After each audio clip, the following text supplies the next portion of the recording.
All right, we're back with this week of Galaxy Quest. Yeah. Never give up, never surrender. By Thor's hammer. No, by was it Gadthor's Yeah, hammer? I Yeah, don't know. I had to Whatever. look at the subtitles to see how you spell it. Stop. What does he say? Stop. Stop. So this is a pretty big cast of people in this movie, right? Like, would you say this Yeah, it movie? was. Yeah, but you got to think a lot of these people weren't all that famous yet. Well, Tim Allen, he from that Well, Home Improvement. Tim Allen was up and coming. Yeah. A What's lot the of people Sigourney didn't. Weaver? They didn't want him originally. Really? Oh, they Who? wanted Baldwin. Alec Baldwin? Yeah, they wanted Alec Baldwin originally. Oh, But I that didn't know was that. that director, whoever was casting, quit when Alan came on, Oh, really? and then he said he watched it and he's like, man, I was surprised Alan was good. Huh? Oh, interesting. I thought Alan was excellent. Oh, I thought Tim Allen was excellent. Again, we watched, like you said, Home Improvement here. So Yes. I mean, I think most households followed it. It's just probably Hollywood people were like, I'm gonna watch Home Improvement. What kind Right, of crap yeah. is that? I know, like I thought I couldn't think of a more perfect cast now that we've seen Tim Allen in this movie.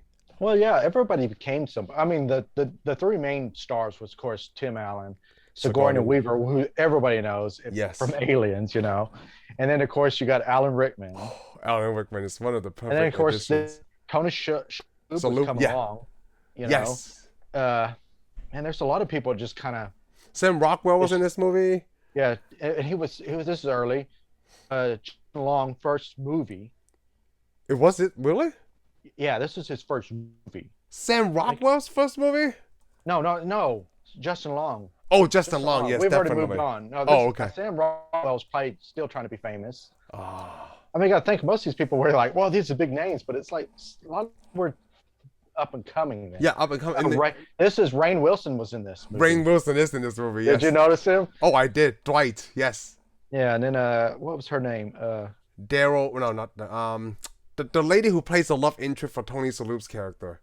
Yeah, she's in a lot of stuff too. Yeah, I forgot what her name is. Misty.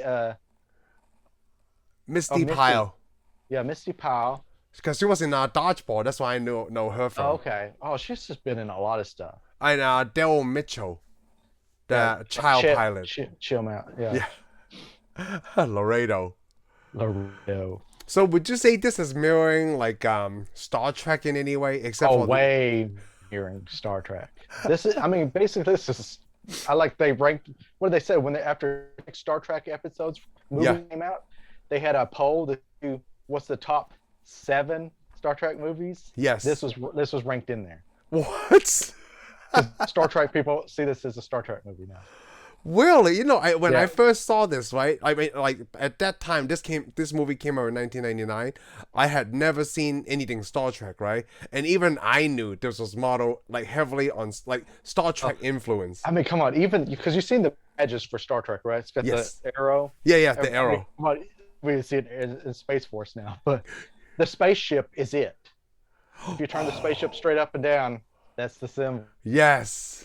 And of course, the ship's I put the number on. It's NTE 3120. Yeah, whatever. You know what that stands for? No. Not the Enterprise. Oh my God! I gotta think of it. Not the Enterprise. Because the Enterprise is NCC 1701. Yeah. Not the Enterprise. That's funny. NTE. And of course, the uniforms are all different colors. But the thing is, it doesn't just do Star Trek. No, it's just basically any like sci-fi related. It's mainly Star Trek, but it also reminds you because their show Star Trek came out in the 60s. Yeah, it goes over for 3 systems. This in the 80s.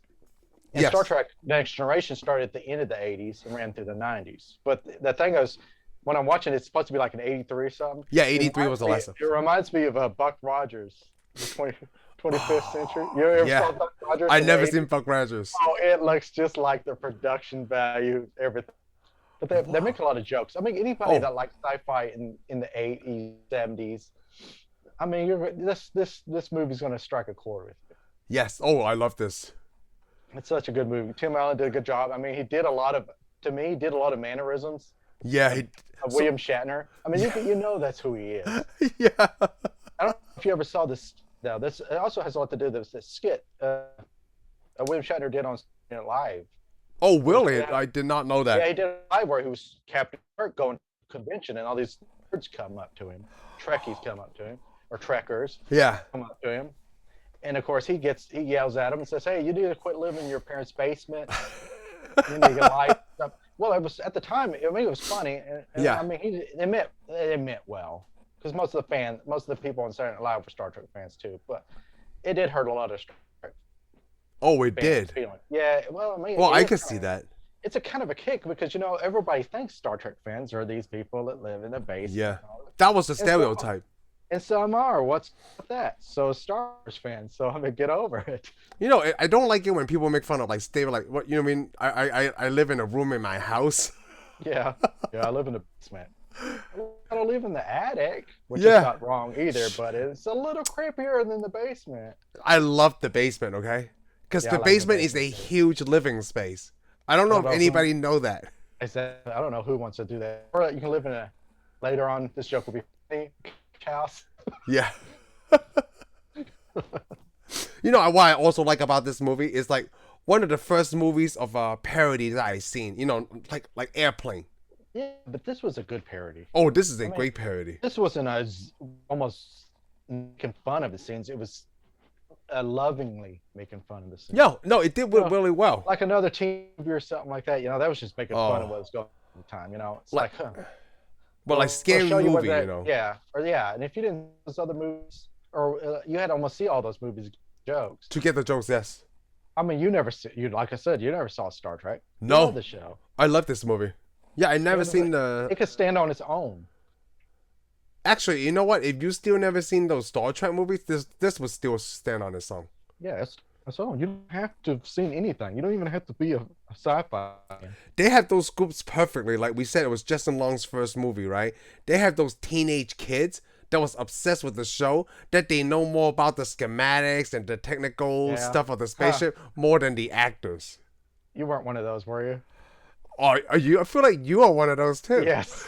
Oh, I am. Are you kidding me? I got tons of schematics, books. I got several. I even had the Enterprise manual, dude. I was gonna say, like, we know how well the flux capacitor works better than Christopher. What's his name? I can't remember. Oh, yeah. Christopher Lloyd. Christopher Lloyd doesn't. Brown does. No, it's because like he's the. They look like the same guys, but they're not the same. Yeah, but like they just read the lines from the script, but they don't go to the technicality of what the thing stuff does. Well, hopefully they don't go ask a real scientist. A real scientist? What, are you kidding me?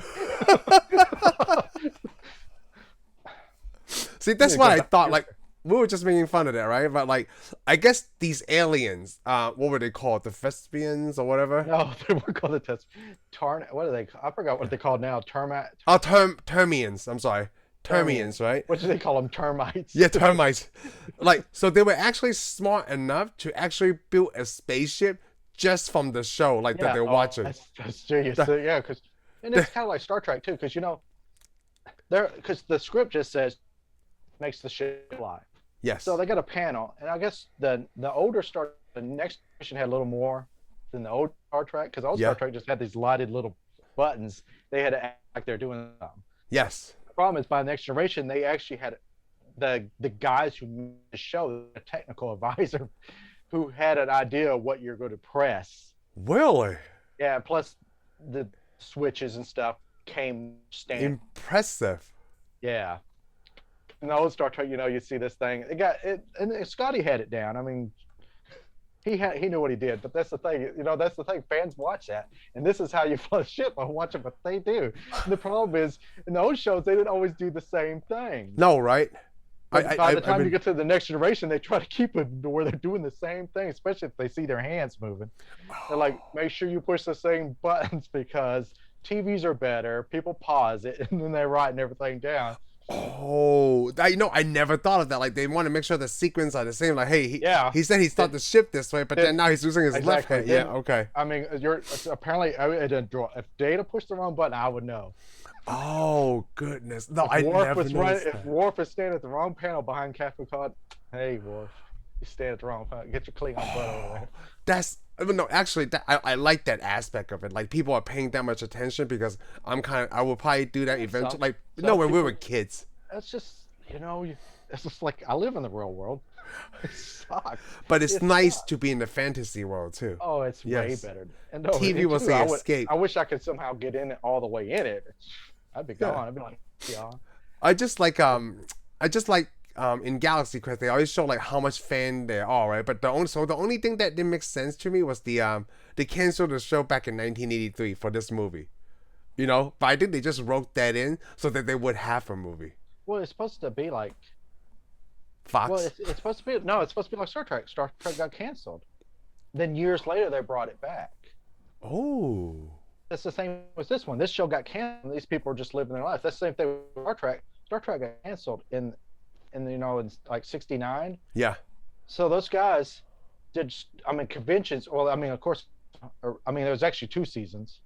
People wrote a lot of letters. They brought it back, and then they couldn't save it anymore. Oh. And that was it. And then they started, because this is where conventions started pretty much. Yeah, I think I remember my one of the movie teachers, Keith, talk about going to one of those like a long time ago, like one of the first or two There used to be there always used to be Star Trek conventions. Now it's Comic-Con. They've all they just combine everything into one. Yeah, apparently. There may be Star Trek conventions somewhere, but around the area in the state, you don't see them anymore. You just see Comic-Cons now. Well, I think Comic-Con just get easily marketed, right? I think it just merged it all. Because come on, Comic-Con now has everything. It even has crap that I don't even want to see at a Comic-Con. I think it's just because you know why? Well, it's easy to figure out why, because if you can get into Comic-Con, right, most likely you'll be seen or something like that. Yeah, but I'm like, you're just gonna make some nerds mad, and they're gonna boycott your crap.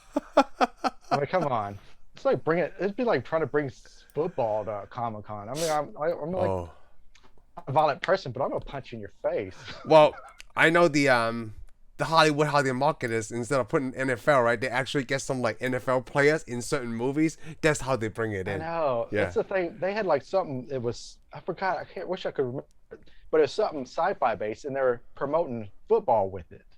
Oh, really? Like, ain't nobody's gonna watch football. Nobody even knows how to play the game. It feels like Big Bang Theory, and then Sheldon is the only one that knows football. It's like Shane, do you want to learn how to play football, or do you want to learn how to fly the Enterprise? I'm like, Enterprise, and I know how to fly the Enterprise. I bet you do, yes. But I can't play football. I could throw that ball at you, but I'm gonna go get on I'm just gonna have them beam me up and leave. So for a person that never seen Star Trek, right, until the J.J. Abrams one, and like so. Yeah, no, I'm sorry. At this time, so when I see the bridge, right, the first time I seen this, it never makes sense to me.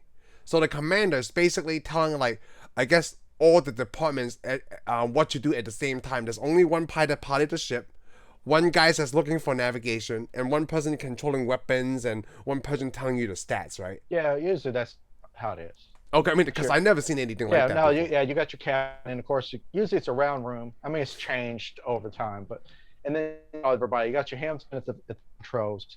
The older Star Trek has a navigator. The new Star Trek, they don't get a navigator. They got operations control man. Of course, you got your communications officer, your security officer. You got your security weapons officer. Because your security weapons is the same now. And then you got your science officer. And then, of course, you got your engineer, which has always been Scotty or Geordi LaForge. Or that guy that you saw in the Enterprise episode that got cloned and then killed. Hey, that's a good episode. Engineering could be dangerous. Oh, I bet. I've never been to space, so, I have no idea. Oh, yeah, or Commander Taurus. Or you got your Orions. I didn't want to leave anybody out of the engineering division. Yes, definitely. Oh, I think I covered everybody in the Federation engineering, Discovery and stuff. So I like this movie also because it has a little bit of time travel in it. It does. It's such a beautiful one. It's a 15-second. 15 minute. 13 second. 15 minute. 13 second. 13 because it's 13 seconds. 13 seconds. Because they talk about like 15 minutes, 13 seconds. Because they name it like Omega 13, like it's only have 13 seconds in time. Omega 13 or is it Omega 15? Omega 13. I think it's Omega 13. 13? Yeah. It was 15. Well, whatever it is, it's still only 13 to 15 seconds. Yeah. Well, the neat thing is nobody even knew what it was. Yeah, nobody knew what it was except for those kids. Well, and that's the thing. Here's the neat thing. At one time, they wanted to make this movie where it turns out it's a Tim Allen's dream.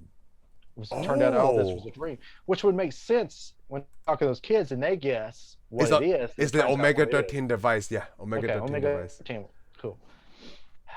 Wow, I don't know their 1999. I know, isn't it awesome? This came out in 1999. But I don't know. A lot of stuff was coming out in 1999. It's hard Sigourney to Weaver looks really good in this movie because they make her look like that typical blonde science chick in those TV shows. She just repeats everything. I'm like, oh my god, I do just repeat everything on the computer. Yeah. Well, like, I don't even know what my job is. Which is funny. Also, she likes it. Yeah, I got an interview, and all they want to do is talk about how to get my boobs. Yeah, like a full page the thing. sad thing, the thing is though, this really happened to a member of Star Trek. Oh, really? Jerry Ryan. Jerry Ryan. She plays a Borg on Voyager. Really? Hold on. Wears this real wear this really tight outfit, and all they wanted to do is talk about, how attractive she is. Oh, Star Trek Voyager. Oh, I see her pictures now. Yeah, see, that's the thing. She was actually more than what you see. Of course, they did put her on there like that, so you'll watch. So Voyager. oh yeah, I can see why. The sad thing is, if you actually sit there and start watching Voyager before she comes along, the show is actually good. Just nobody want to watch it because it wasn't with Enterprise. Okay. Actually, Voyager, I like Voyager way more than I like Deep Space Nine. But I mean, everybody's got their ideas, what they like. I mean, there's like 100 Star Treks. There's a Star Trek for everybody. Oh, she's on Picard. Yeah, she's the same character though. Yeah, well, I assume if everybody's the same characters, no one's like. Well, you never know because not everybody's the same in the Abrams universe. No, they act like this now. Well, we're not gonna get to the Abrams thing because you don't like it as much as I do. Well, it's because I've seen better Star Trek. Oh, see, like, yeah, you're right, because I there's nothing I can say against that. I'm not going to say it's awful. Maybe the problem is I watched when the Star Trek was coming out for Abrams, I watched that trailer, man, and I had that movie figured out. And then I watched it, and I thought, it's okay. Because you know what, it didn't live up to your expectations. It's kind of like because it's kind of like one of those people that read a book, right, and then go see the movie, and it's basically what ruined the Abrams universe for me is Star Trek, the second one he made. Oh, the Wrath of Khan and that's version? Just lazy script writing. So I mean, if you're gonna just copy a whole movie word for word and even have them to say the whole script for a point, just reverse. Like, why even bother writing a movie? Wait, is it almost script word for word? Yeah, when after gets killed, and they're pretty much quoting the whole script of Wrath of Khan right there. Oh, okay. It's just that little part. Okay. And then it's like, oh yeah, and then they're gonna save him with the tribble. Of course they are.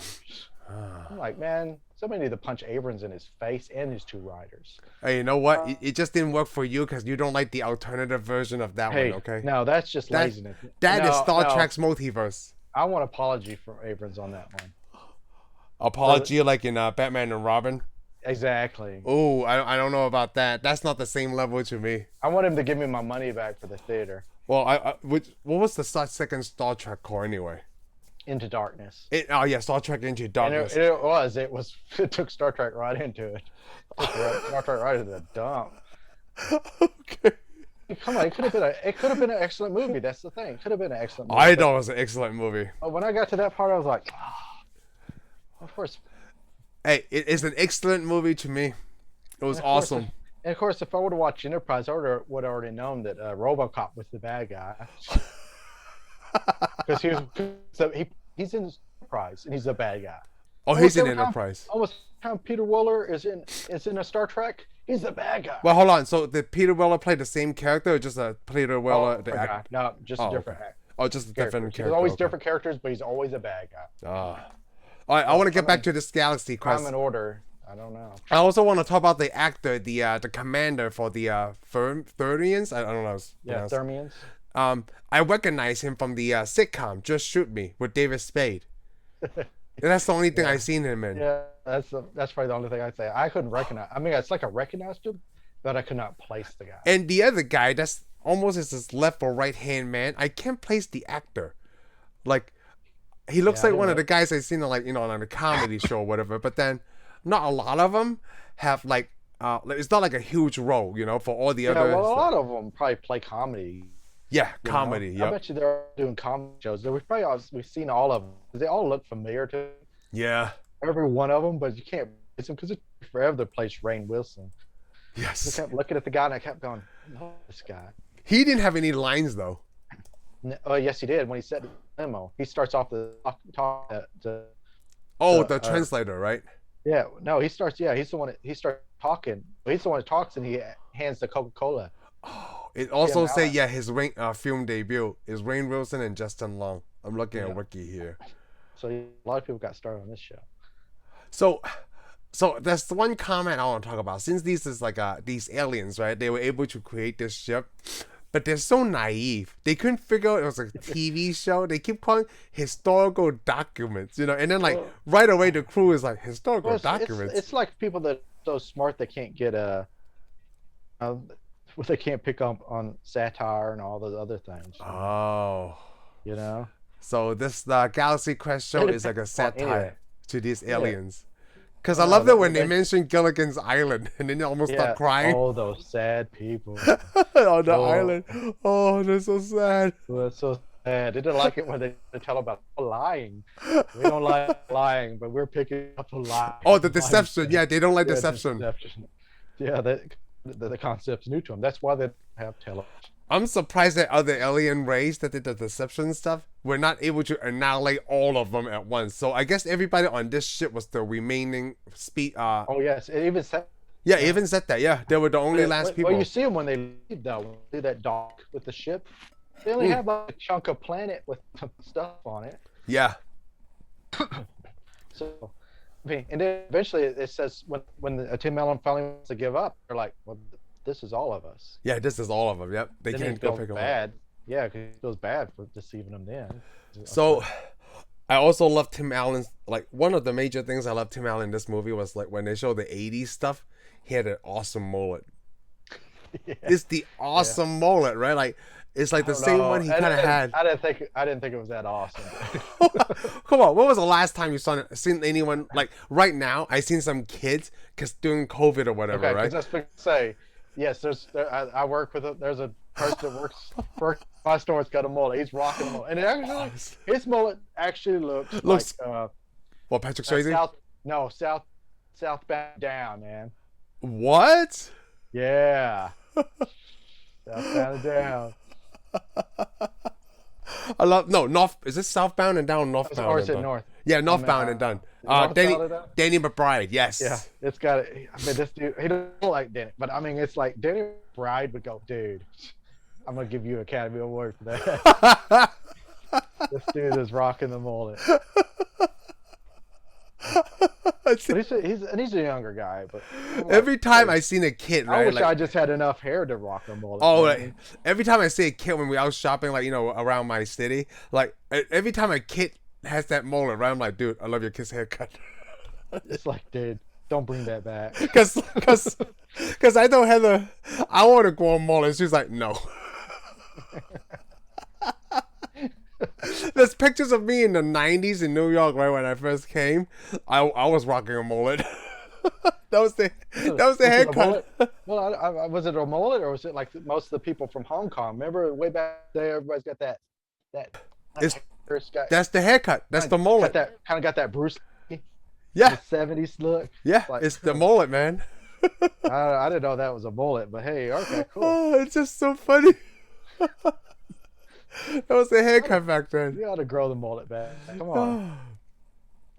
So how did you like the well, I really like that these aliens, they actually show themselves in human form, so they're more relatable to us. Well, I like it when they move their hands. They all walk with hands like this. Yeah. Well, I like it, when they get that limo, chop balance. You better get me a limo. They show up with that limo, or he's sitting there, and they're talking to him, telling him now they're planning. He's like, so she talked, and they're like, her universal translator is broken. Yeah. She starts talking, and he's freaking all that rack. He's like, yeah, I'm talking to y'all. Just give me a Coke. I'll listen. Oh, that's so funny. It's also awesome, but that does kind of messes up in a way because they take Tim Allen by himself. Yes. Makes negotiations, and all those aliens flying that with Tim Allen on it. Oh, right. And then, but by the time he gets his crew, nobody can fly that ship for some reason. You mean on the Aliens crew?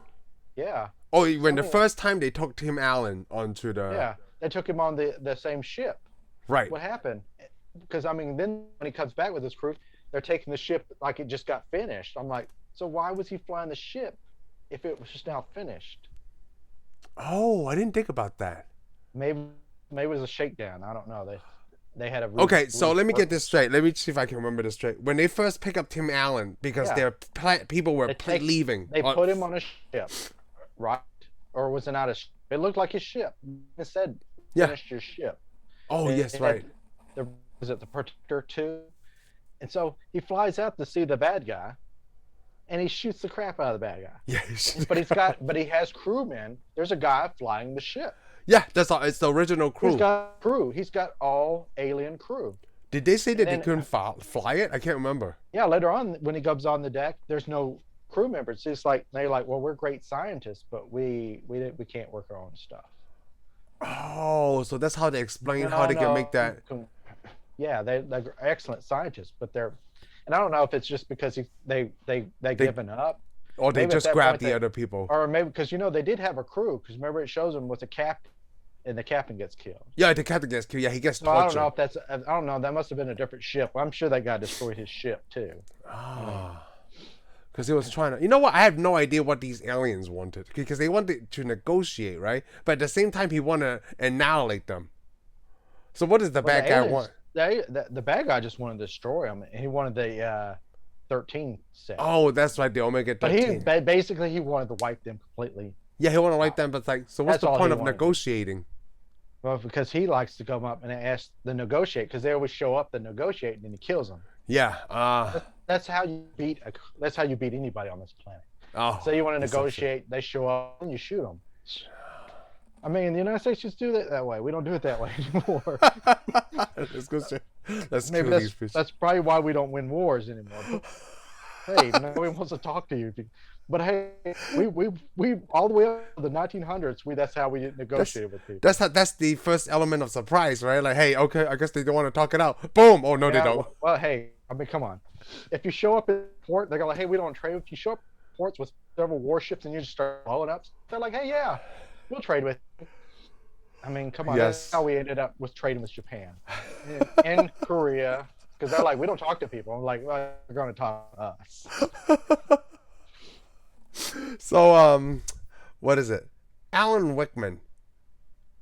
Yeah. This is he's supposed to be kind of like a mix between maybe Spock and somebody else, because Spock's not a violent person.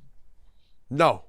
But he is kind of like the because he's the only one of the crew that's got the alien stuff. Yeah, the alien stuff. He's the only one with the full makeup. And that's pretty much on Star Trek. Spock's the only one in the originals with the makeup, because the ears. Yeah, because he had the ears and the eyebrows. Until the next generation, they have a Romulan, right? Am I saying that right? No, Klingon. Klingon. Yeah, Romulans, they still don't let Romulans on the okay. So you showed me that Star Trek episode, right? Where the was it Deep Space Nine that you told me to saw? Michael Dorn was in it, right? But yeah, Michael Dorn was in that one too. So, but he didn't have his makeup on. Oh, that's what I was gonna point out. That was the first time I seen him without his makeup on. Yeah, he used to be on Chips. If you ever watched Chips. Oh, I never seen Chips. That's the California Highway thing, right? Yeah, the '80s highway stuff. Yeah. I mean, it's laughable now, but man, when they were two cops on a motorcycle, that's awesome.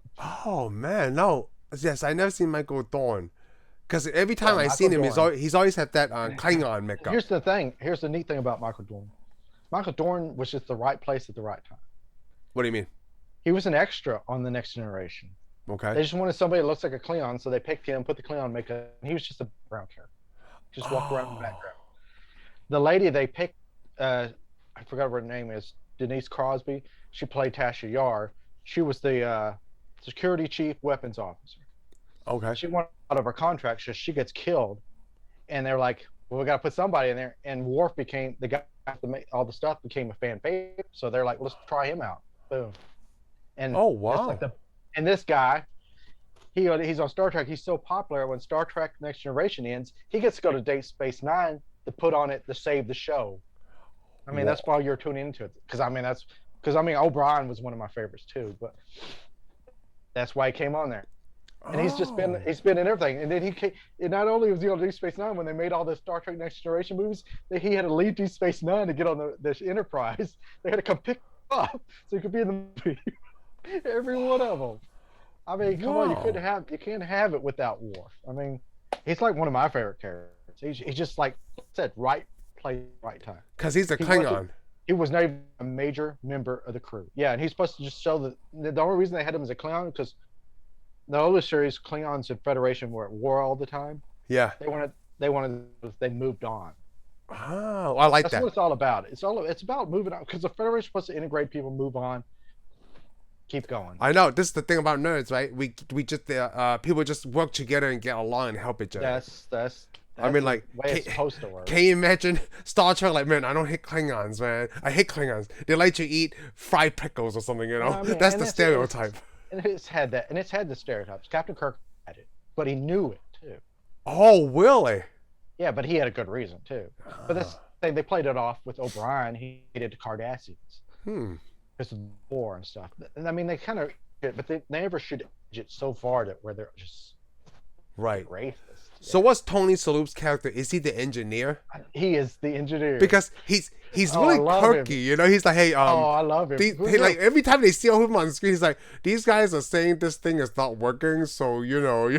Oh, I love it because the best thing on him is remember when they suck in and they all land on the ship and then all the first four crew people, they're screaming because the alien haven't changed the form. Of course, yeah. Tim Allen pops up. And he's like, "Hey, you tour the ship," and those people are just standing there, and they're like, "No," basically.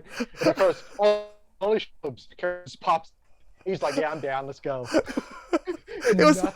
And nothing bothered him. Nothing bothered him because, first of all, he was like before they got I guess teleported, right? He was cooking something in the microwave. Yeah, that wasn't that's just a transport because it's a teleport type thing later on. Yeah, the teleport type thing. Where it turns that alien inside out. Oh yeah, that was a cool scene. Which actually happens in the motion picture to an alien. Oh, will it? Yeah, the rock guy, right? Yeah.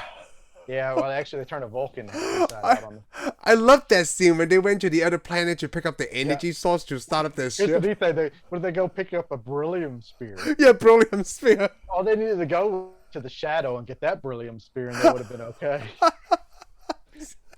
So here's the funny thing: is how all these fan geek movies all have something in common. In common, yes. Shadow has a beryllium spear. They need a beryllium spear. Oh my god! I just love that planet they go on. I love that planet too, especially because you see all those aliens. They're just children. Yeah, they look really cute, right? Yes. Of course, that crippled one. Oh, he's okay. And all those teeth come out and they eat him. Yeah, they eat him. Like, oh, they're trying to help that. They're trying to help the hurt one. Of course, I like it because Guy. Yes. Because he's supposed to be like a red shirt on the original series. Oh, Sam Rockwell. Yeah. Yeah, because the red shirts usually die. Yes. That's the joke. It's actually, if you're to watch all the episodes now, as a command officer, you're more likely to die on a planet than a red shirt. Oh, okay. Unless you're fighting a rock-eating alien, then you're going to die. I don't care what color your shirt is. I remember you told me that the first time we watched Star Trek, right? And this is what happened, like, in the first J.J. Abrams Star Trek. Yeah. The red guy died when they were flying down to the thing. The guy in the red. Yeah, the guy in the red died. Scotty's the only guy who can wear red and doesn't die. Yes, I noticed that when Scotty was wearing red. Yeah, I'm like, they're not gonna kill this guy, right? That's because he's tough, man. But yeah, but they like that. All those aliens, they go, hey, let's go get the beryllium spear, and then those aliens pop back up. Oh yeah, that scene was really weird. Like one scene, they attacked that guy, and then they were all gone, and they're like, okay, now let's take our chance. They go and get it, right? And now they're all back. Yeah, they're all back, and their teeth are out. Of course, they escape. And here's the neat thing, because this is more like Star Trek, the original series, because Alan stays behind. Yeah. And he's fighting this rock alien. Of course, Tim Rockwell yells at him. He goes, "Why don't you find some materials to make a weapon on the planet?" Oh, yes. Arena. That's Star Trek Arena. When Captain Kirk gets stuck on the planet, he fights a Gorn. Yeah. And he gets a bamboo pipe, and he somehow finds stuff to make gunpowder, sulfur and all that, mixes it together, makes gunpowder. A rocket, it shoots the Gorn with his handmade gun. So this is back when science didn't have to make sense. Kind of like the Batman movie. Exactly. Hey, people, it can happen, okay? I'm assuming yes, it can We've never happen. been to a world where this crap could happen. There's got. I mean, come on, nobody's ever fought born yet. So. Hey, like that's what I like about science fiction. But here's the neat thing. Also, his shirt gets ripped off. Yes. Captain Kirk. Every time he gets in a fight in Star Trek original series, his shirt somehow disappears. So it's kind of like the Incredible Hulk, but the TV show. Like every episode, they told me, "Hey, don't piss him off, man." And then every episode, they piss him off. Yeah, but hey, he has a reason. He gets all big and his shirt rips. Captain Kirk, somehow that Star uniform that he wears is the craziest Star uniform ever because it all rips off. I wonder what like William Shatner says about that. Like, so this is the scene where my shirt gets ripped off. Yeah, well, he's probably like, "Hey, can I rip my shirt off?" And they're like, "No, wait, no, Shatner, Mr. Shatner." He's like, "My shirt's gonna get ripped off." Okay. So that I didn't know that. So that's a fact. Huh? Let me see. William Shatner back in the 60s, right? Oh yeah, sure. I mean, come on. All you have to do is watch the episode. His shirt's gonna get ripped off. I mean, so when I see these old clips of William Shatner in Star Trek, he looks taller than he is now. Do you know what I mean? It looks like the older William Shatner looked like shrunk. I'm sure they made him. Well, you do shrink as you get older, but I'm thinking he probably wasn't as big as. He's not the tallest guy, you mean? He's probably the same height. No, he's not the tallest guy. Yeah, he's just a regular. I mean, he's not the shortest guy either. Because it seems like on the movies he's pretty tall too. Because I see him standing up. Yes. Yeah, I have no idea. I probably wasn't as tall as Nimoy, you know. Oh, Nimoy, yeah. Yeah. I think he got the regular because it seemed like he was as tall as Scotty and all them. So. Yeah, Captain Kirk. So that's always one thing I want to ask you, right? Because you watch Star Trek. So I've been, playing Big Bang Theory back and forth. And one of the first questions that Sheldon asked Leonard was like, which captain does he prefer? Oh, no. He asked him original or the Next Generation. So he said, what's Picard? No, he said, Picard over Shatner. Kirk. Why is that? Why is Captain Picard better than Captain Kirk? Well, it depends on. It's your preference. But does Sheldon think he is? No, Leonard. Oh, well, Leonard thinks he is. Picard, Leonard? He likes the original series better than Next Generation. I thought Sheldon picked. No, Sheldon asked him. That was a question you get inside an appointment. Which one do you prefer? Picard or Kirk? Oh, why is that? It's a tough one. Oh, it is. Because I like them both, but they're two dynamically different people. Shatner's more very action. A lot of things without thinking, you know. Oh, Picard is the thinker. Picard's not really a big fighter. He's a thinker. Oh. He's all a thinker. That's why Sheldon prefer Picard over Kirk. Ah, okay. Oh, I would prefer Kirk. There's a lot more action in the first series. You know, it's like a West. I don't know. I like them both. I like the Next Generation over the original because the way it looks. Grew up with it. That's actually I saw the Next Generation before I saw the original series. But I do like Kirk because the first Star Trek I ever saw was Star Trek II: Wrath of Khan. Oh, Kirk. Okay. And man, the ship battle was amazing. I mean, come on. I had tons of Star Wars toys. And then I was like, Star Trek, man. Star Trek, man. I'd like to see Han Solo outthink Khan. So I'm going to ask you this question, right? You're probably on our next episode because we're going to do a different movie, so I'll save it for then. Yeah. So because this one we just strictly talk about Star Trek. This is from someone that never seen Star Trek except for the J.J. Abrams one, and you obviously seen a lot more than I have. Yeah. Yeah, it's all on Next Generation. So like I want to. Voyager. So did you like this movie Galaxy Quest a lot better because you saw Star Trek? I don't know. I don't think so. Because it's not about the Star Trek reference. I mean, that's all we're talking about. But I like the show as it is. It stood up pretty good. It's a space. Pretty much, if you put a space movie in front of me, I'm pretty much gonna enjoy it. Come on, I enjoyed Passengers. Oh, okay, yeah. Okay, yeah. I mean, I like space movies. Yeah, I like space travel. I think that's. Oh, I like space travel too. Space. If you put a space movie in front of me, and it's got at least a robot in, or some awesome machine, or a looking starship, I'm in. I don't care. I mean, you can make a really crappy movie as long as it's got something good in it. Mm. I mean, that's why I like Star Wars. So you don't hate this movie, right? Galaxy Quest? Oh, I don't hate this movie at all. I love this movie. I wonder, like, if anybody And I also like the timing on it too. You know? The timing. What do you mean? Yeah, it's an hour. What, hour and a half?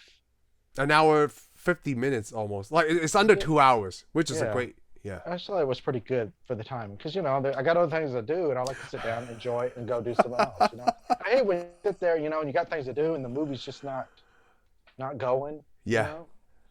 Because I mean, a crappy or not so great movie can also be because of timing could be a bad movie. Yes. Because it feels like it's dragging too long. Yeah. Because it starts dragging. It's like the movie starts off good and you're like, it's okay. And then after a while, you're already decided you don't like this movie because you're going to go do something else. Well, compare all the other movies we've seen, like all the Marvel movies. Everything's over 2 hours. But when I saw this, I'm like, oh, this can be easily fit into my schedule. Yeah, exactly. I could watch it several times. No problem. This is what movies back then. But back then in the 90s. I thought this was a movie. That's the same reason that probably ranks so good with Star Trek fans. It's a movie for fans. It's a movie kind of about fans, because all these guys, they made a show that wasn't popular, so they go to conventions and they're just living out on conventions. Because this is the same problem with the people that were in Star Trek. After the show got canceled, a lot of them couldn't get jobs. Why is that? Is it like a Star Trek curse? Like all these actors? Well, it's because everybody's like, well, you're a Spock. You're a Spock. You can't be anybody else. You got to be the smart guy. So we still hold that thought today. People still hold on to that thought today. We do that to a lot of actors, though. Yeah, why is that? I don't know. I don't understand. But it's not us. It's casting directors. Oh, you're right. Yeah. It's got to be casting directors. I've seen Captain Picard. I've seen Patrick Stewart as Picard. Awesome. It's Professor X. Awesome. I mean, I'm sorry X-Men wasn't that good, but he's as good at Professor X. Exactly. It wasn't his fault. He's been in a lot of characters. I mean, the same Wolverine. The guy who's been Wolverine. We saw him as Wolverine. We saw him in the Prestige. Good. I don't mean so. Hold on. They can jump. It's the same thing with like Daniel Craig. He's always James Bond. They think he's going to be James Bond. I'm like, I've seen him in a lot of other stuff, and he's awesome. Yes. I'm okay with seeing him as other characters. Have you seen Knives Out? Not yet. Oh, you need to. You need to. Awesome. But I've seen him in other things, and I'm like. Hey, we were talking about that. One of those movies that, like, we talk about the movies that, like, it pays off at the end, right? Knives Out. It pays off at that's what huge. Because it's a whodunit. Right? Yes, it's huge payout. You need to see Knives Out. Okay. Yeah, it's like Captain America is. So. Oh, Captain America's in it. Yes. But that's the thing. That's the problem. It's not. I don't think it's audience. They decide the audience is going to see them as characters. Me and you like to make a joke. Oh, it's Captain America, James Bond. You mean when we talk about the Prestige, Batman versus Wolverine? Exactly. But that's the thing. When we're watching the movie, we don't see them as those characters. No, because we like knowing the movie business, right? We just hire the actors we think that's the best job. That's the thing. They think, oh, these actors don't want to be. It's the same thing with Heath Ledger and the Joker. Everybody hated it. Remember? And I'm like, you mean the guy from, what is it, 10 Things I Hate About You, and was that Night movie? I like 10 Things. Yeah, and I'm thinking like, this guy's an actor. Kind of the same crap they give Robert Pattinson, right? Because he was in Twilight. And I'm going to still give crap till I see the movie. Even though I just saw the second trailer, it looked awesome. Yeah, it's like, this guy's an actor. This is not their life. It's just actors. This is what they do. Yeah, they're not that character. Like, you don't show Leo DiCaprio the same thing, right? Like, oh, he's whatever. That keeps a lot of actors from playing roles because they're afraid, well, I'm going to get typed. A lot of people don't do Star Trek. Get typecast, yeah. They don't want to get typecast. And that's the problem. They need to quit because a lot of the other people from the next generation didn't don't work. It's kind of like Will Wheaton. That's why he's so, I think he's a great character on, he plays himself on Big Bang Theory. He is an awesome actor. I mean, I love him when he plays himself because he knows what to do. I remember he was on Star Trek Next Generation. People did not like him. Really? Well, people hated him because I think it had a lot more to do with the jealousy. Because he was a kid on the Enterprise doing stuff and stuff. People always stuff. That's why they kind of played that in the Galaxy Quest because that kid Laredo. He was the pilot, right? And even though he was a young child actor at that age, when he's grown up, he still haven't gotten any acting gig. The only cool thing he did was that show. That's people. They don't get gigs anymore, and I don't know why.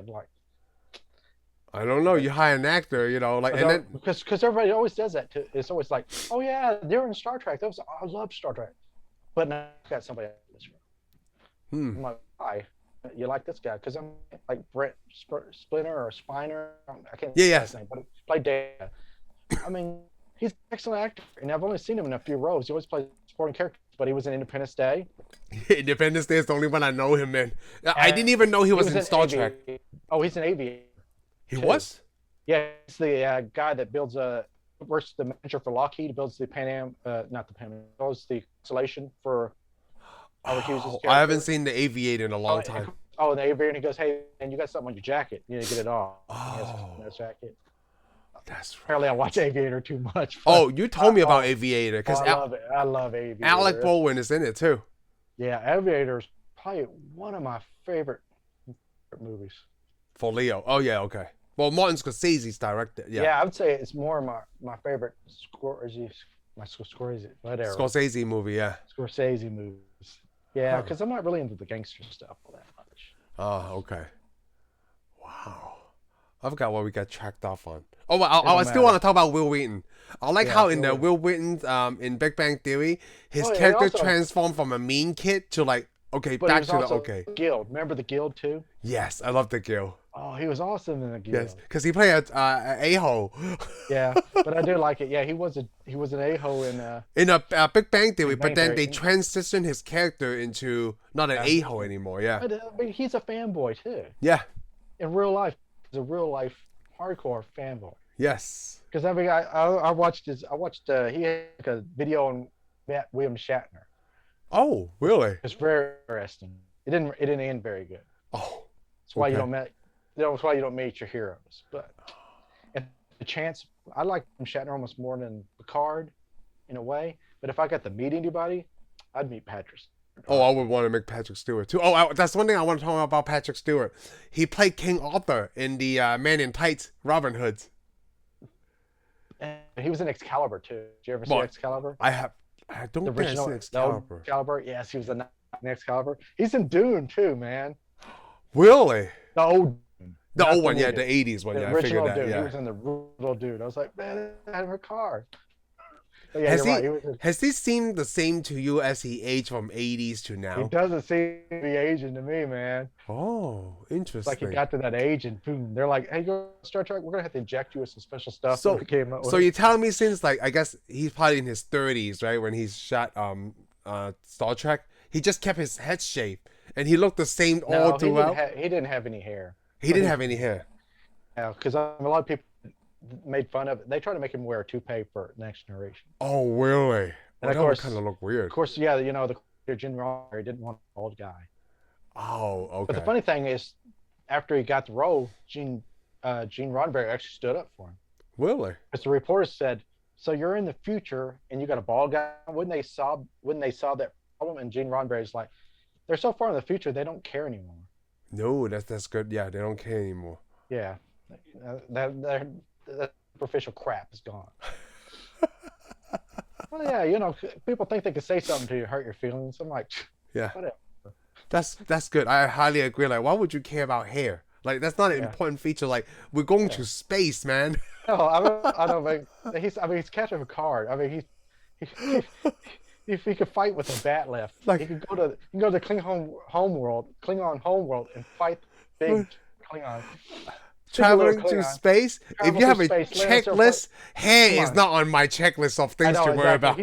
Dude, the Borg became back from. Most people don't ever come back from being a Borg. Oh. So, but you know, I didn't think that we would talk about Star Trek so much on this Galaxy Quest episode, and I love it. Basically, to me, it's Star Trek because another thing. Okay, when he finally gets his whole crew, they're gonna fight the bad guy. They get on they get on the deck. Yeah. And the bad guy showed up, and Tim Allen's like, "Hey, so I apologize for giving you both bears." And he's talking to his crew, and he goes like that. Yeah. You know, to Sigourney, and he gets down, and he's like, "This guy's stupid and stuff." He's saying that because he goes, "I want the 13. I give you 10 seconds to give it to me." Star Trek 2 right there. This is Star Trek 2 because in Star Trek 2, the Reliant, their Federation ship, shows Glass Enterprise almost cripples the starship and puts Kirk down. Kirk's down, and then Ricardo Montalban, Khan shows up on the screen. He goes, "I want the Genesis project, and you're going to surrender your ship. You got like a minute." Of course, he turns his back to him, starts talking to his crew and giving them orders. to beat Khan. Wow, really? Khan is so smart. Khan's so arrogant. He doesn't think Kirk's going to do anything. And of course, Kirk keeps turning around. He goes, just got to give me some time, okay? I got to get my stuff together. So this is actually that scene, but it doesn't work out for Tim Allen, yeah. Because his communications officer is Uhura, and she didn't cut the communications like she's supposed to. So yeah, he gets shot about. Oh, okay. So that's why. Right there, that is Star Trek. Because obviously I didn't pick it up because I haven't seen Wrath of Khan yet. I mean, and the thing is, I don't pay that much attention to the original series, but I'm thinking that there's so much stuff here is the original series in this show. So this is obviously, to me, is heavily influenced by Star Trek, right? Oh, and I think more heavily than anything. And I think obviously they did Galaxy Quest because they probably cannot get the rights or sound anything similar to Star Trek. Yeah. Because Star Trek is owned by Viacom, right? That's owned by. Yeah, I think it's Paramount. Viacom. Yeah, it's Paramount Viacom. Paramount, yeah, Viacom. It's CBS, I think. Yep. CBS is the major partner now. Oh yeah, and those are like copyright. Well, the thing is, they split up. They got back together. I know it was Viacom and Paramount owned, like it split up, and CBS had like the television rights, and then Paramount had the movie rights, and that's what kind of things up. Now they're back together, so it's CBS. All the rights are theirs. Oh, okay. I see how they. So it's Viacom, CBS, MTV, blah blah. Oh, because was it Paramount has their own streaming, and so does obviously CBS. They're together now. Yeah, they're together now. Because what was it? Access. What was it? CBS All Access. Yeah. Now it's Paramount. Now it's called Paramount Plus. Oh, it's called Paramount Plus. Now they merged and changed the name, which kind of hurt things. I thought, well, should have stuck with what everybody's watching instead of giving it another name. Well, that's you're watching a streaming service and you're pay for it, and it's like, oh, there's no CBS All Access anymore. Sorry. I forgot. Yes, no CBS All Access anymore. Most people don't know the brand companies that own a lot of the stuff. No, they don't. So I'm thinking, while you're with CBS, why would you get rid of CBS? There's probably people out there doesn't know that Disney owns ABC. Exactly. Yeah. Exactly. And most, I can tell, I name it. There's the people don't. Nobody really knows that. No. Yeah. People just question. They sit there and I wonder why there's so many Disney shows. On Disney ABC. Still owns like Touchstone Pictures and things like that. Yeah. And is it Universal? No, Universal is NBC. NBC. That's right. Yeah. I'm sorry. Yeah. The other network, NBC. NBC Universal. Amazon is now EMG. Well, now it is. Yes, just recently. Sony is Columbia. Pictures. So funny. I started watching Spider-Man and I forgot it was Columbia Pictures. I was just waiting for Sony. Yeah.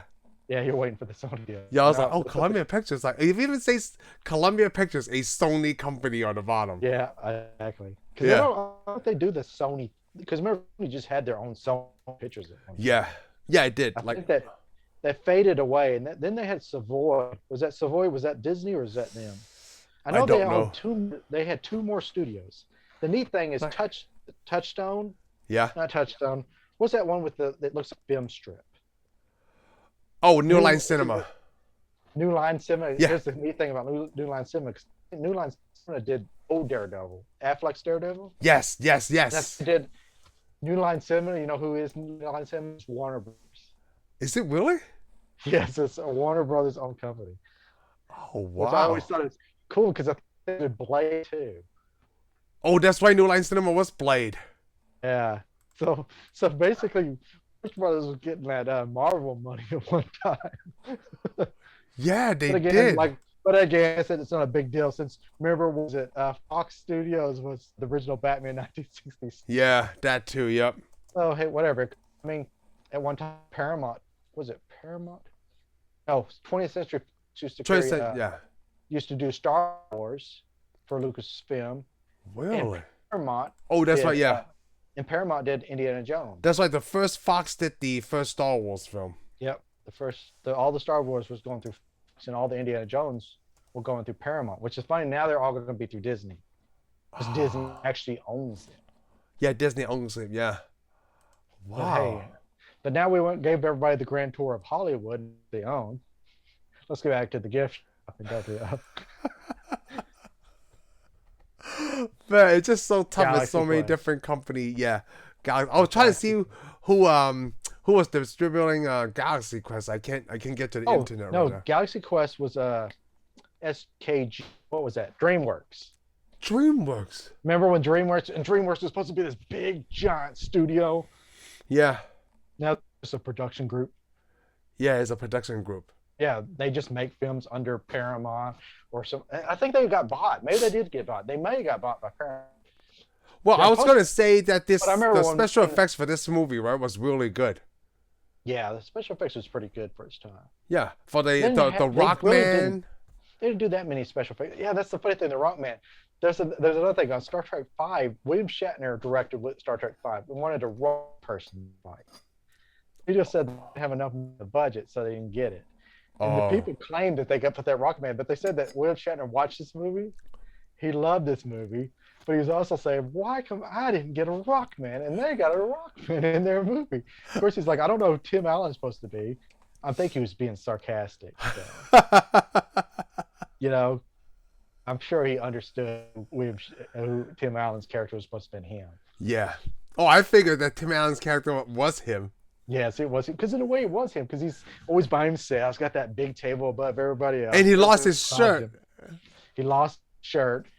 I mean, plus he also did that. Don't you know this is just a movie? He kind of went on. Plus, they also claimed that when he was in the somewhere, he overheard people making fun of Star Trek. Wait, say that again? He overheard people making fun of Star Trek and how everybody hates him at one time. Really? In the 80s. Oh, in the 80s, okay. Yeah. I mean, and it's got to be so, because, you know, a lot of those people, a lot of those Star Trek people wanted to distance themselves after they got out of Star Trek, because Spock, tired of being called Spock. He even wrote a book called I Am Not Spock. Whoa. And just kind of gave up on it. And then he realized what it meant to the fans. He wrote I Am Spock.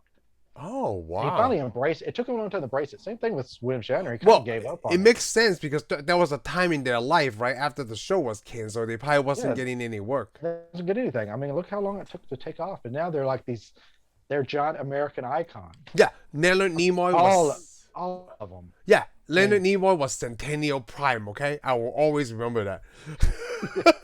Yeah, I mean... The movie sucked. But he was Centennial Prime. Yeah, well, hey, even Spock can't save a movie. No, he's just doing voices. Like, I forgot. I think it was the third Transformer. It sucked. He's probably like, "Who's Brokamer?" Or like, "Who's Centennial Prime?" Yeah, you know what? Probably like to him like, "Brokamer wants you in this movie," and he's like, "Who's Brokamer?" He goes, "I'm Spock." Hey, it's cool enough to have Leonard Nimoy as a voice in Big Bang Theory. Yeah. I mean, come on. He's like, I'm Leonard Nimoy, dude. I'm Leonard Nimoy. And he was like, he's in the new series too, the Star Trek J.J. Abrams one. Yeah, he made it in that one. Yeah. Because he can actually get along with people. Yes, he can get along with people, yep. And it makes sense for, like, even though I never seen Star Trek, it makes sense for him to be in that movie. It made it better. It made the story. Yes. Because actually, if anybody watched the story, Next Generation actually put the character in the right spot so they could take him. No. Because he was the only person alive in the Next Generation timeline where that character comes from. Kirk killed. Yeah. Already. And all the other crew was human, so they already passed on from aging. I didn't know Galaxy Quest was going to bring out so much other topics in this. I really love it. It's kind of like that Howard the Duck episode we did. We barely talk about Howard the Duck. But the problem is Howard the Duck sucked. Howard the Duck sucked. I'm going to say, for all these random things, right? Galaxy Quest is 100 times better than Howard the Duck. Oh, it's 100 times better. I mean, and you don't got to be, we're talking about Star Trek, but you don't got to be a Star Trek fan to watch this. No, you don't. Like, because I wasn't a Star Trek fan when I watched this. But here's the thing. If you want to get into Star Trek, maybe this is a good starting point. Hey, you know what? 1999 was a good year for movies, right? This is the same year that The Matrix came out. 99 was a good year. Man, yeah. It's hard Fight Club came out in 99. It's hard to believe so many great movies came out at the end of the century. That's the end of the century, right? That's probably because they thought the world was going to end. So we better get this crap out so we have something to watch. They put the hardest efforts on movies that came out in 1999. Yeah, then after the war was over. I was going to say Strange Days. Strange Days didn't come out in 1999, right? No. Did it? No, it's 1995, I believe, because I was working in a movie theater. Well, it was portraying the future. Yeah, it was portraying the future, yeah. That's what I was thinking. I was thinking it was way before because it was portraying the future. But yeah, it was like 95. When they got the year 2000, they're like, man, we already put our best movies out. What are we going to do now? Okay, so I'm looking at popular 1999 movies. One of our favorites, The 13th Floor, The Green Mile, Fall City Blues.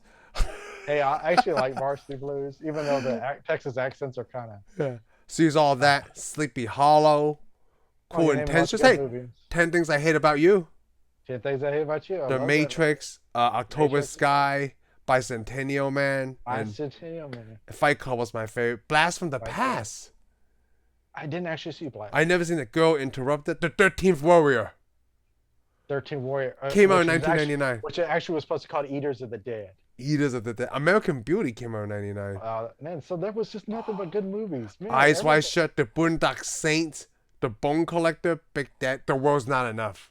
Everybody must have been paying money. Man, people must have had money that year. The Mummy came out in 1999. Oh, I can't believe The Mummy.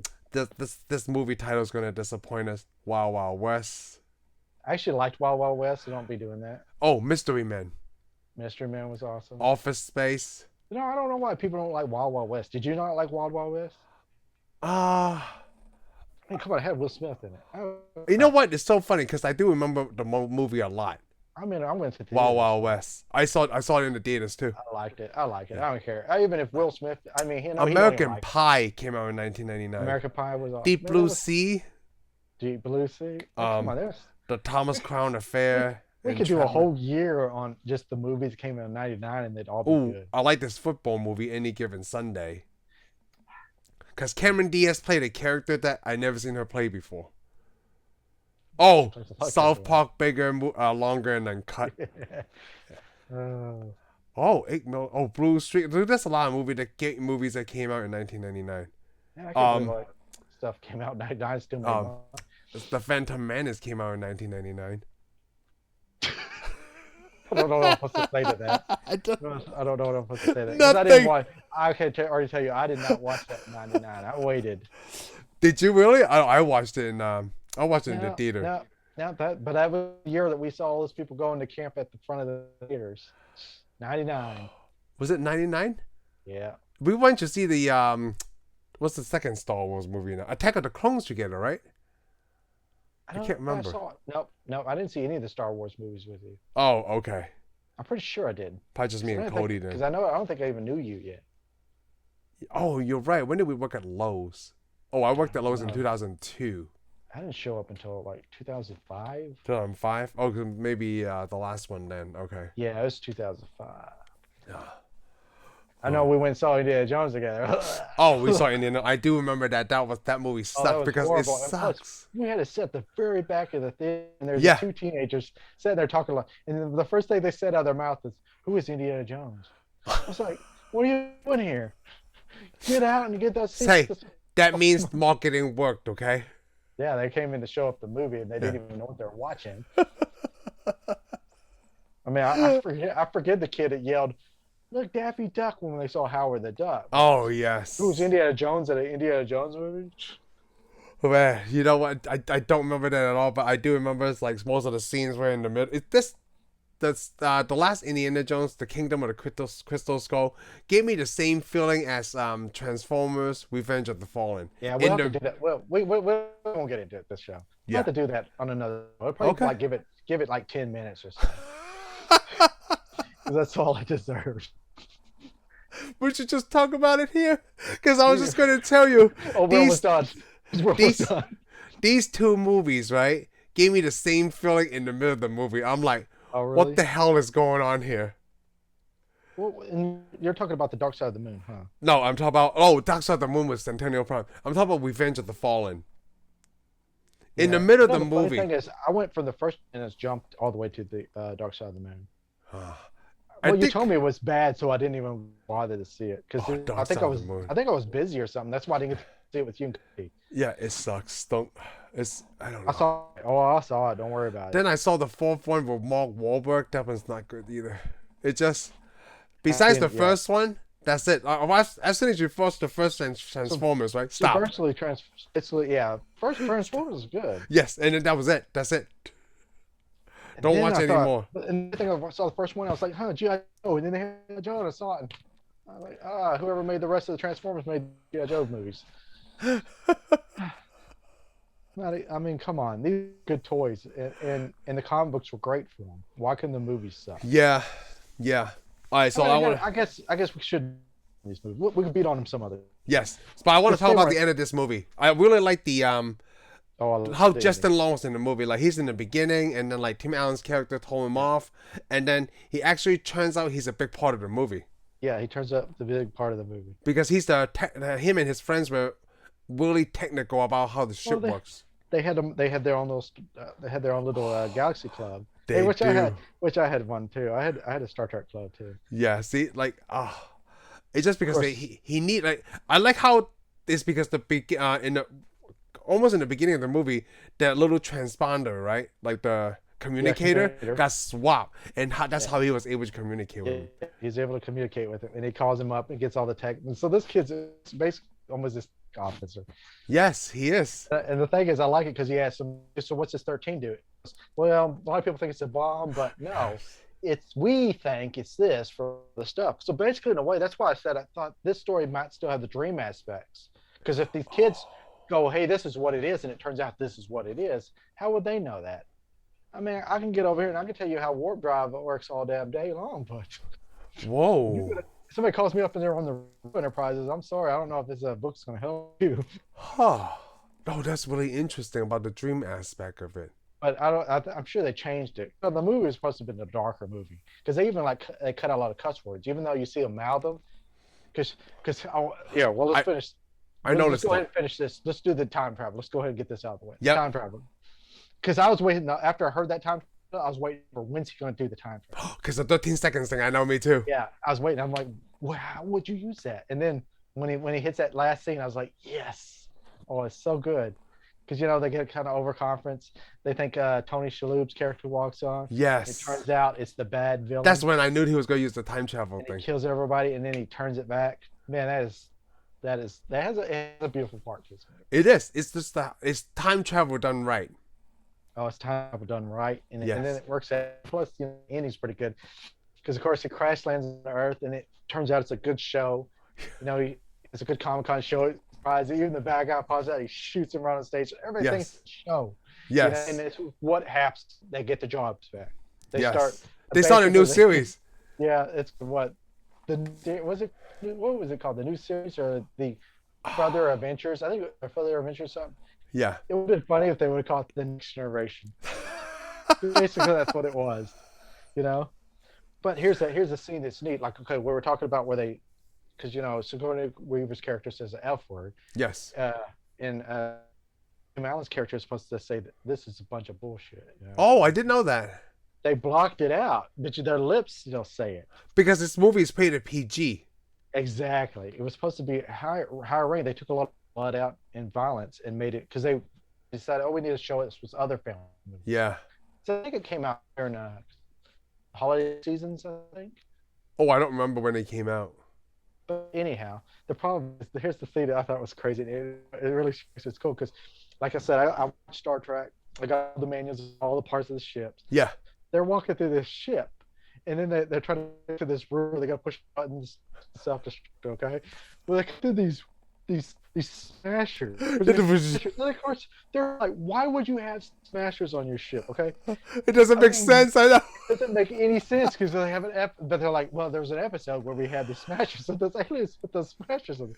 And I was laughing at that because the funny thing is, there was a Star Trek game based on Abrams' universe, Star Trek, and I played the game. And the game was pretty cool. I was playing the game up to it. You get to the point. There's a turbo lift, and there's turbo. You got to move through these lifts. Okay.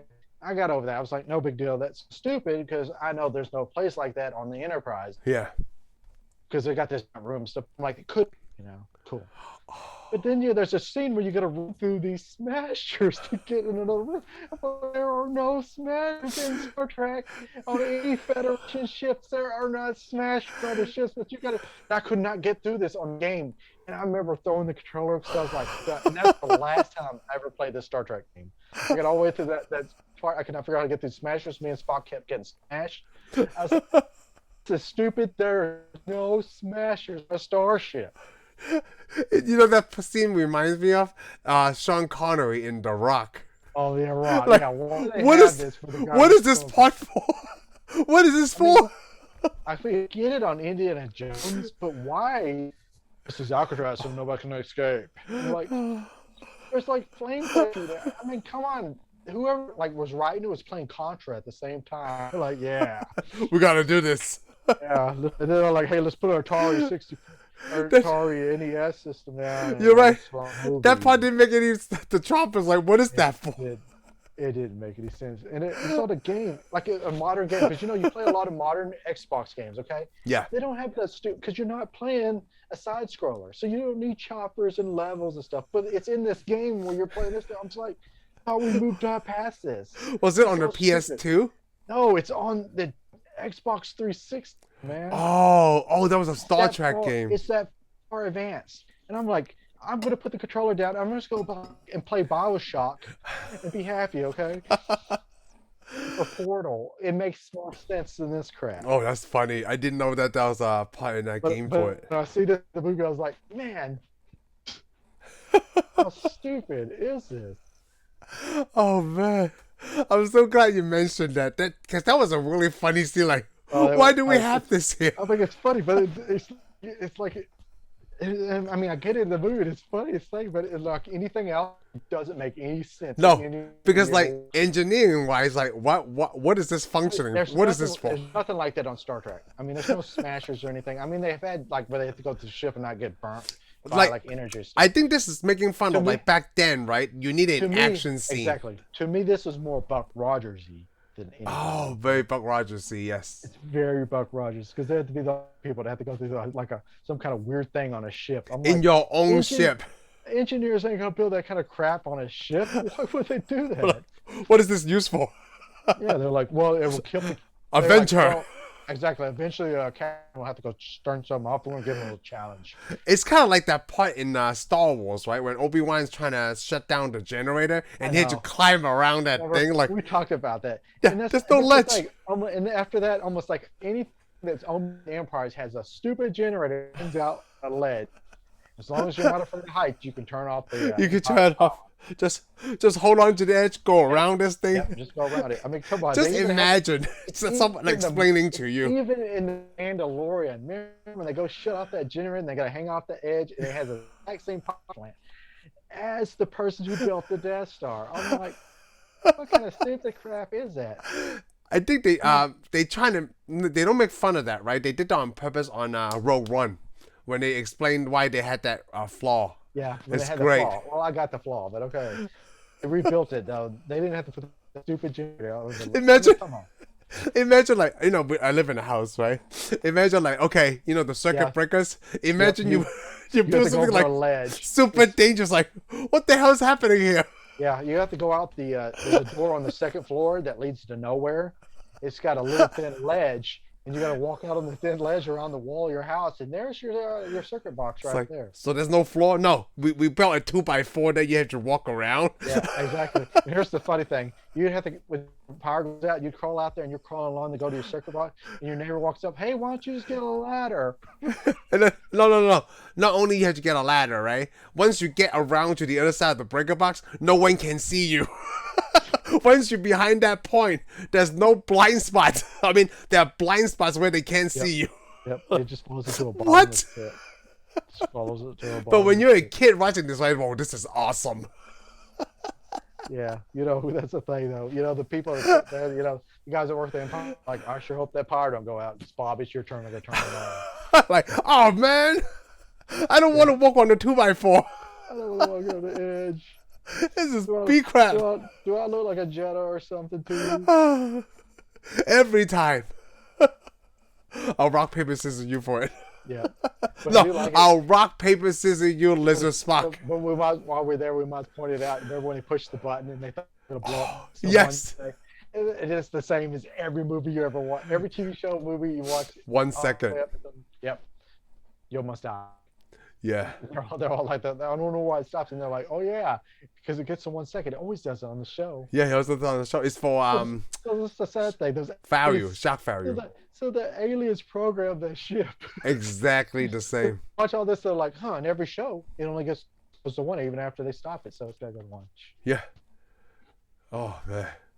This is so funny. It's also funny, when what's his name tries to fly the Laredo tries to fly the ship out. Remember, he gets in there's a space dog. It looks like The Star Trek first too. time. Because it's got that space dog. He's flying out. It's go to the day. Rockwell's like, hey, I think you need to turn it. He goes, hey, sit your foot down. It's scraping the side. Yeah, he's screaming the side. But the problem is, I have a problem with it too. At the same time, because it shows you how technical I am. Yeah. The ship has like a body and it has these big old wings on it. Why come the wings aren't scraping the side of the dry dock? Oh, just the head, right? Yeah, exactly. Yep. Like it should be the whole left side of the ship. When it comes out, yeah, you see the left side ripped up, but here comes the wings out. I'm like, Yeah. how? Yeah, I saw that too. Yeah, I noticed that too. Like, cause like just from the weight of the ship, it's like it's all the left side should have been scratched. Yeah. See, For some reason, it's just a regular the Star head. Trek show, if it was a regular Star Trek show, they would have scraped the naces. I think they just wanted If it was J.J. Abrams, it would have been okay. I think they did that just so that way they could just show that shot really quick. It's just the head of the ship. I'm sure it is, but I'm sitting there laughing and questioning it at the same time. Just he scratched, he keyed the side of the ship. It's a great movie. And of course, you see Taylor out face where he's kind of looking around like, Yeah, it's fine. It's fine. yep, everything's normal. I don't like. Oh yeah, I took her out. Rickman took her out. This is a human tradition when you get a brand new vehicle. Scrape the paint off. Oh, like they modeled the ship from watching our movements. He's like, oh, I love that. Yeah, but he's still like unsure of himself. He's watching. I like it when he has to get beamed back on the ship. That engineer's Yes. Shalhoub, he's like, yeah, I can't do it. He beams that one alien on it. He turns him inside out, and then he exploded. I was what? He's like, you're gonna. Then of course, but he has faith in him because remember this is the team building. Because remember, Tim Allen's want to be with these guys. Yeah. He likes them enough, but they don't really like him in the show. Oh, and Alan Rickman's character, he had like a understudy that modeled his life after his character. Yeah. So, but yeah, after this show, everybody gets on the ship, and they finally realized how important they are to people. Yes. They are. Yep. Exactly. That they are the hope. But actually, to me, this is like a love story to the crew of the Enterprise. A lot of them, like, because after they got out of work, they didn't belong. But I'm like, look how long Star Trek's been on now, 55 years. Yeah. Exactly. I mean, come on, everyone knows who William Shatner is. Yeah, I mean, like everybody know who William Shatner is. I know who William Shatner is because I never even watched Star Trek. Yeah, you know who Spock is. You never watched Star Trek. Yeah, I never watched Star Trek. It's the same thing with this movie. This is basically how it was supposed to. They had to go to space to feel like they did accomplish something. But they did. They accomplished something because I mean, a lot of people watch Star Trek or space shows, Star Wars, all this. We can't just do Star Trek. We do everything. A lot of people watch all this stuff. A lot of them became astronauts, doctors. Yeah. Okay, so the thing I want to point out is like I like how great this movie showed, right? Not only that these people in Galaxy Quest, like the crew, were important to the people on the Earth, right? But they're also important to people like the alien forms. They're and the aliens. They're role models. The aliens are supposed to actually represent the fans on Earth. Yes. Because I mean, they saved a lot of people. Because I mean, there's some people just don't have nothing but their TV. Yes. Their fantasy. Because I mean, come on, like sometimes the real world ain't that great for some people. I mean, like, just look at us, right? We watch movies and stuff. That's exactly what it is. Like, oh, I love, you know, whatever this is that we watch. I'm Justin Long, dude. What can I say? Hey, you know what? What we watched? So I was watching Fanboys, okay? And I was watching Galaxy Quest. I was watching Fanboys, and after that, me and Heather, like, she was just in the living room. We started watching Venom. You know what we did? We finished Venom, and then next Friday, we and her are gonna see Let There Be Carnage. Oh, okay.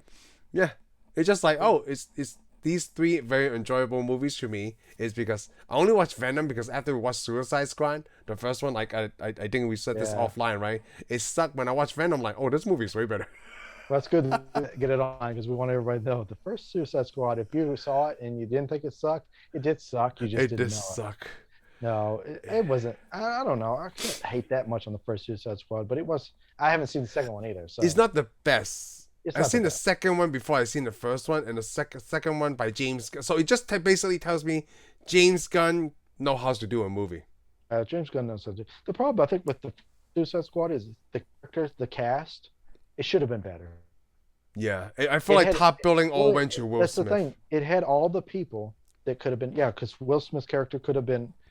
I would rather see a Will Smith's character fight Batman on a regular show. Oh yeah, that would have been cool. Or I would have liked to see Harley Quinn fight Batman in a regular movie. Yeah, but that's what that movie's about. And plus, they had a director. It was supposed to be so good. And I don't know. I don't know. Well, but this the director? The director is somebody famous. Oh, David Ayer? Is it David Ayer? Yeah, David Ayer. Yeah. Yeah. Real famous. Yeah. But no, it just didn't work. Didn't work at all. I can't remember who David Ayer is. It had good characters though. What did David Ayer do? He didn't do The Wrestler, did he? He did U571.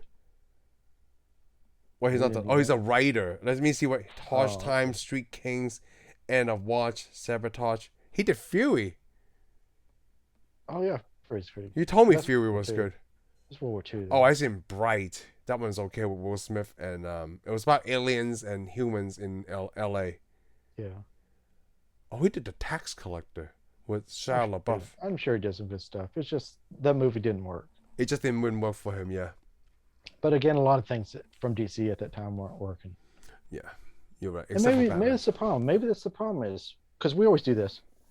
We think there's got to be a shared universe in DC. Do you really need a shared DC universe? Because after watching the next trailer for Batman with Pattinson, I was like, I don't want it. But now I see it, I'm like, actually, this could be the Batman I've been wanting. Wait, say that again? You got cut off. Okay, I'm sorry. First, I was not interested to do Batman. Okay, because I'm like, Patterson, no. But now, the newest trailer, I'm like, this could be the Batman that I've been waiting for. Oh, interesting. Because they made a lot of progress on Batman. Yeah, I think they did too. I mean, come on. They know what not to do. Don't put bat nipples on, okay? Because it's just that those movies don't work. Come on, Batman and Robin. This shoot it looks like an armor. I'm picking. It's basically Batman and Robin doesn't work. That's what I'm trying to say. Oh yeah, Batman and Robin doesn't work. I don't really give a crap about the costume. I mean, make a decent costume, but that Batman, that type of Batman and Robin and Batman Forever was going in the wrong direction, slowly going in the wrong direction. So you take some elements from Gotham, which I like because Gotham is awesome in Gotham. The realism from Batman Returns and all the from Nolan's Batmans, put that in there. Put the anger and the darkness of Affleck's Batman in there, and just a little bit of Keaton in there. Boom, perfect Batman. Ooh, so it's so hard to just. A lot of people are starting to like the Keaton Batman more now. Yeah, because the other Batmans aren't that good, and they're just people reliving the old Batman. Yeah, we're living old. But Batman. I'm thinking this Batman has what the comic detective. To me, it's not the Batman. It's the Detective Comics Batman. And that's what I always wanted to see. So this is still a young Batman then. Robert Pattinson's a young Batman. Young Batman, just getting started. I mean, the Gotham City looks dark, corrupt, like it should be. And hopefully it doesn't go too hard in the villains. Because, too many villains, where to know is bad deal. Saw 66 Batman villains to not make it good at all. Well, that's the thing, though. And other movies started having 3 villains. Didn't work. No, it didn't. It's too much screen time. I mean, 2 villains at the most, and still, like even in Nolan's Batman, I don't think he did Two-Face that much justice. Yes, I agree. I should have got a movie with just Two-Face with the actor that played Two-Face in that movie, because it would have been an amazing movie. Oh yeah, it's just a different direction. Instead, his character was I mean, it was too much Joker, and just got a little bit of Two-Face, and that kind of ticks me off. Yeah, see. Because I already saw a Joker movie. It was good. I didn't need another Joker. I needed a Two-Face to fix the Two-Face that wasn't there. Hey, they finally gave you, like Nolan trying to give it to you, but not enough screen time. He did, and I'm sure he didn't have much time. I wish Nolan would have made. Hey, but you know what? It fits your formula. Not too much villains. It did fit my formula. Yeah. But still, his best villain was the first one. Begins. Oh, Ra's al Ghul. Yeah. Yeah. I love Ra's al Ghul. Oh, come on, even the actor. Oh yeah, that too. You're not gonna top this actor. No. Hey, but you know what? We gotta stop it right here because we're not totally off course of Galaxy Quest. Okay, we gotta get back to Galaxy Quest. Because we were talking about the time thing, right? We talk about the time travel, and I like that he used it exactly for the correct moment. Exactly. Because like as soon as he get it, he's trying to attack him. Yeah. And which was a great thing. Also, like it finally made that leader stand up too. Yes. Marisot or something. Like, I don't know how. Yeah. Which I love how these guys talk. Are you Marisot? I don't know. It just stays. Yeah, he keeps his movements real even. Yeah. Yeah, like the emotion, right? Yes. Yeah, he keeps it all the same. And then, but then what it says that they kind of go. They always like. Yeah, the other guy. Yeah, that second lieutenant is all real smiling because because the problem is it's supposed to be a projection anyways. Yeah, it's a projection anyways. All they are is these octopus-looking guys. Yes. And of course, Tony Shalhoub's character hooks up. They're trying to put the air back on, and of course they hook up right there while all the guys are dying. Oh yeah, with Sam Rockwell, with a guy's character, he's like, "Oh my God, no, that's not right." That's not right at all, man. The like Sam Rockwell's character finally gets a name. It does. It's funny, right? Like, I know his name is Guy. It feels like he didn't have as much airtime as Justin Long. Yeah, because I don't think Rockwell was all that famous yet. But the other movie that came out in '99 was The Green Mile, and he played the villain in that. Okay. Remember? Okay. He played that racist, like he's the one who murdered those girls. Yeah. I'm telling you, Sam Rockwell. My favorite Sam Rockwell role is probably Moon. You need to see Moon. I'm gonna get to it. Yeah, it's about space travel, so that's right up your alley. I gotta watch it. Yeah. Yeah. Surprised I haven't seen it yet. Yeah, me too. I think I bought it. Oh, you should, because I still have it on Blu-ray. Yeah, I think I just recently bought it. Oh, you recently bought it? Yeah, because I have it on Blu-ray. Moon. Because I think I found it at a good price. So. It's by Sony, so I know how I feel about Sony. I know, but hey, this is not Spider-Man. Okay, come on. Yeah, you're right. It's not Spider-Man. They do some good stuff. I mean, it could always be worse. Yeah, it could always be Batman and Robin. Yeah, it could be Batman. So, okay. So, before we end this, right? So, everything we watched so far, what is the worst movie? Batman and Robin or Howard the Duck or something that I have not mentioned? Everything we watched to this point. Okay, here's what I'm going to go with. I'm going to go back with Batman and Robin. Okay. And it's not because Howard is actually probably worse than Batman and Robin, but I'll put Batman and Robin at the very bottom list because it should have been a good movie. Is Batman. Okay, so how do you mess up a Batman movie? And you can't. And I mean, we saw it. Yeah. Howard the Duck. It's Howard the Duck. It stood along. It shouldn't have really expected anything from it because it was a Marvel comic book. Okay. So now, from everything we do from now, right? If we think we've seen a bad movie, we're gonna compare it to Batman and Robin. Yeah, Batman and Robin. That was a Batman and Robin. Because I really can't. This is our bottom of the line right now. Yeah, because they're almost even. Because they're like, if I had to sit in a room and watch one of them, it's like, man. Yeah, I would watch Howard the Duck before I'd watch Batman and Robin because it's shorter. You know what? Like I think we said this before. Like if it wasn't for us doing this, right, I would never watch Batman and Robin again. Yeah, I wouldn't ever watch it. Yeah, never. Batman and Robin is gonna be at the bottom of the list because I would watch Howard the Duck. If somebody held a gun to my head and said, "Hey, you got to watch this," okay. I'd pick Howard the Duck because it'd be over really quick, and then I'd say, "If you make me watch Batman, you might as well just go in and shoot." This is where I draw the line. I don't think I can. Of life and death. Like, I don't think I can do this again. Yeah, I can't sit there again. There's really nothing to look forward to. Well, it's like let's say you had a favorite toy or something. Like let's say you had a favorite Batman figure. Maybe you even spent like hundreds of dollars and got you one of those Hot Toys Batman figures. Mm-hmm. Basically, that's like watching Schumacher show up to your house and he starts ripping the arms off. That's a very good analogy. I mean, very good. That is basically Batman. And then at the very he's ripped all the arms off. He throws them on the floor. Gasoline. It's like how good this solid snake looks, right? And then he comes and rip it apart. I'm like, dude, I'm gonna kill you. And then he throws it on the floor and sets it on fire. Okay, that's basically what Schumacher did to Batman. Yeah, it's a very correct description. I agree with you. Well, and on that note, I'm going to end this right here. Thank you for watching this segment of our reviews. I hope you had a great time listening to us. Be sure sure to subscribe and give us a thumbs up, and we'll see you on the next one. Laters.